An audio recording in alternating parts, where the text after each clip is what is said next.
Nadie esperaba que el nombre de Grecia Quirós se convirtiera en tendencia nacional, pero en solo unas horas, las redes estallaron. Videos, comentarios, acusaciones. Miles de usuarios señalando lo impensable, que la propia esposa de Carlos Manso podría estar detrás de su asesinato. Los rumores corren como fuego. Algunos aseguran que la han visto tranquila, sonriente, como si el duelo nunca hubiera existido. Otros dicen que retomó su agenda pública demasiado rápido, que apenas enterraron a Carlos y ya estaba frente a las cámaras. El país entero se pregunta lo mismo. ¿Es frialdad o estrategia? Las redes están divididas. Unos defienden su nombre, dicen que sigue el legado de su esposo. Otros no le creen. Aseguran que algo no cuadra, que su repentino ascenso al poder no fue coincidencia. Porque sí, Grecia Quirós es ahora presidenta municipal de Uruapan, y ese detalle lo cambió todo. Lo que comenzó como un homenaje a Carlos Manso, terminó siendo un debate nacional sobre lealtad, traición y poder. Testimonios anónimos, supuestas filtraciones, mensajes que desaparecen minutos después de ser publicados. Todo apunta a una verdad que pocos se atreven a decir. Pero lo más inquietante es que entre todo este ruido, nadie parece querer encontrar la verdad. ¿Qué está pasando realmente en Uruapan? ¿Fue un crimen político o una traición desde adentro? El pueblo exige respuestas, y lo que está por revelarse podría cambiarlo todo. Todo comenzó pocos días después del asesinato de Carlos Manso. Uruapan seguía en silencio. Las calles, cubiertas de flores y velas, se habían convertido en altares improvisados. La gente lloraba, pero el luto duró poco. De repente, un comentario encendió la mecha. ¿Ya vieron a Grecia?, escribió alguien en redes. Un video mostraba a Grecia Quirós hablando ante un grupo de simpatizantes, serena, firme, casi sonriente. En cuestión de horas, el clip se volvió viral. Miles de reacciones, cientos de comentarios. Demasiado tranquila, ni parece dolida. Todo fue planeado. Y así, sin pruebas, sin contexto, nació el rumor que cambiaría todo. Según fuentes locales, el primer grupo en difundirlo fue una página de noticias independientes. El título era claro y provocador. La esposa de Manso toma el poder a una semana de su muerte. La publicación alcanzó miles de compartidos en cuestión de horas. Otros medios empezaron a replicarla, y lo que al principio parecía una simple sospecha, se convirtió en una narrativa nacional. Algunos defendían a Grecia, decían que solo cumplía la voluntad de su esposo, que Carlos, antes de morir, había dicho que ella debía continuar su lucha, que su serenidad no era frialdad, era compromiso. Pero otros no lo veían así. La llamaban la viuda fría. Decían que había aprovechado el momento, que su ascenso a la presidencia municipal fue demasiado rápido, demasiado conveniente. Y entre los rumores aparecieron más versiones, audios anónimos, mensajes de WhatsApp, supuestas declaraciones de personas cercanas. Nadie sabía qué era verdad, pero todos tenían algo que decir. Mientras tanto, el movimiento independiente del sombrero empezó a fracturarse. Unos querían seguirla, otros renunciaron. Los seguidores más fieles de Carlos se sintieron traicionados. El caso llegó a noticieros nacionales. Las imágenes del funeral se mezclaban con entrevistas, opiniones y teorías. Algunos panelistas insinuaban que Grecia podría estar implicada. Otros pedían respeto y prudencia. Y entre tanto ruido, algo quedó claro. La historia ya no le pertenecía al pueblo. Ahora era del internet, de los medios, de las redes. Una historia sin dueño, contada a gritos, donde cada voz decía una verdad distinta. El rumor ya no era un rumor, era un movimiento, una tormenta que apenas comenzaba. A medida que los rumores crecían, también empezaron a aparecer los nombres, y con ellos, las sospechas. Según fuentes cercanas al movimiento, Carlos Manso llevaba semanas denunciando presiones.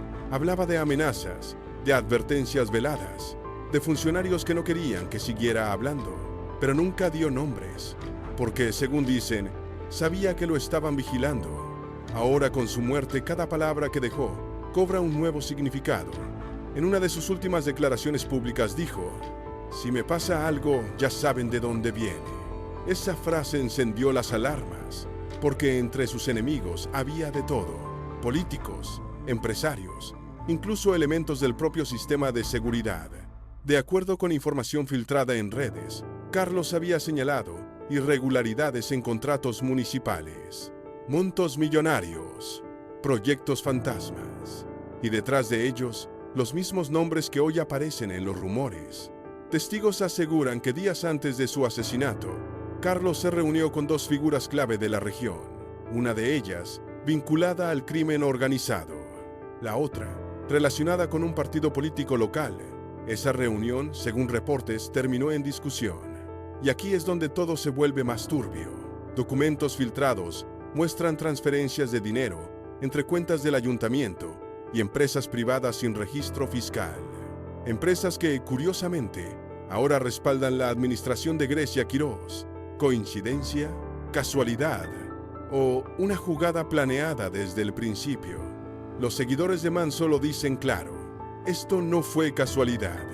Mientras tanto, fuentes policiales confirman que uno de los escoltas de Carlos desapareció la misma noche del ataque.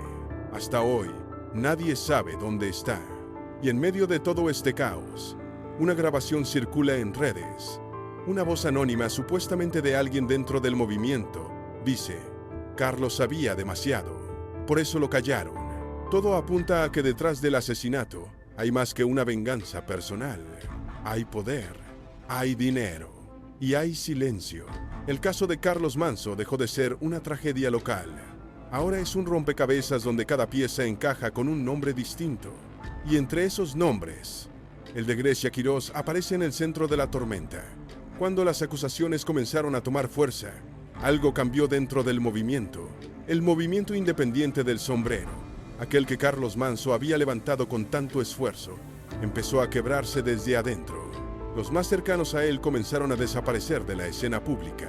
Uno renunció, otro fue encontrado sin vida, y varios más simplemente callaron. Según fuentes internas, hubo reuniones a puerta cerrada. Nadie podía hablar del tema. Las órdenes eran claras. No mencionen el nombre de Grecia. No hablen del caso. El miedo empezó a sentirse en el aire. Los que antes gritaban justicia, ahora bajaban la mirada. Y los seguidores que aún se atrevían a hablar eran señalados, acosados, intimidados. Testigos aseguran que días después de la muerte de Carlos, una camioneta sin placas rondaba las oficinas del movimiento. Nadie supo quién la enviaba, pero todos entendieron el mensaje. Las pruebas comenzaron a desaparecer. Videos borrados, mensajes eliminados, cuentas desactivadas justo después de difundir información clave. Todo demasiado rápido, demasiado coordinado. Y lo más preocupante, personas que afirmaban tener información fueron amenazadas. Una de ellas, una mujer que trabajó junto a Carlos, aseguró haber recibido llamadas de números desconocidos. Le dijeron que no volviera a hablar de Grecia Quirós. Horas después, desapareció. El silencio se apoderó de Uruapan. Un silencio que pesa, que asusta, que parece planeado. Mientras tanto, las redes se llenaban de versiones contradictorias. Unos decían que todo era parte de una campaña para desprestigiar a Grecia.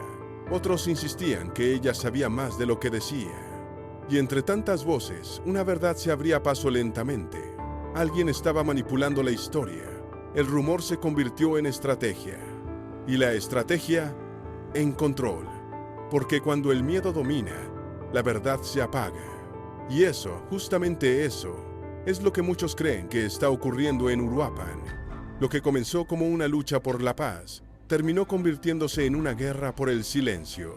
Y en esa guerra, los que más sabían fueron los primeros en caer. El caso de Carlos Manso dejó más que dolor. Dejó un vacío, dejó preguntas sin respuesta y dejó una herida abierta en el corazón de Uruapan. Hoy, mientras su esposa Grecia Quirós asume el poder, el pueblo se divide. Algunos la defienden, diciendo que solo cumple la promesa de continuar el movimiento. Otros la acusan de haber traicionado la causa. Y unos pocos simplemente observan, esperando que la verdad salga a la luz. Pero algo está claro. Carlos Manso presintió su final. Lo advirtió en sus mensajes. Sabía que el camino que había elegido era peligroso. Sabía que enfrentarse al crimen y a la corrupción tenía un precio. Ahora su voz, la misma que fue silenciada, se escucha más fuerte que nunca, porque las palabras que dejó grabadas ya no pertenecen solo a su esposa, ni siquiera a su movimiento, le pertenecen al pueblo. Todo quedó grabado, y esa grabación se ha convertido en una llama encendida, una llama que muchos quieren apagar, pero que cada día arde más fuerte. El mensaje es claro: no se rindan. Esa fue su última voluntad. Una frase que resuena entre las calles de Michoacán, entre las velas encendidas y entre los corazones de quienes aún creen en un México justo.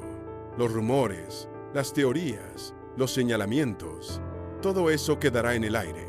Pero lo que no se puede borrar es la huella que dejó Carlos Manzo, porque más allá de las acusaciones, más allá del poder y del miedo, hay un hecho que nadie puede negar. Carlos Manzo murió defendiendo su causa, y hoy esa causa tiene un nuevo rostro, un rostro que muchos aman y otros temen. La historia apenas comienza, y aunque quieran silenciarla, el eco de su voz seguirá repitiendo su mensaje una y otra vez: por mi pueblo, hasta el final.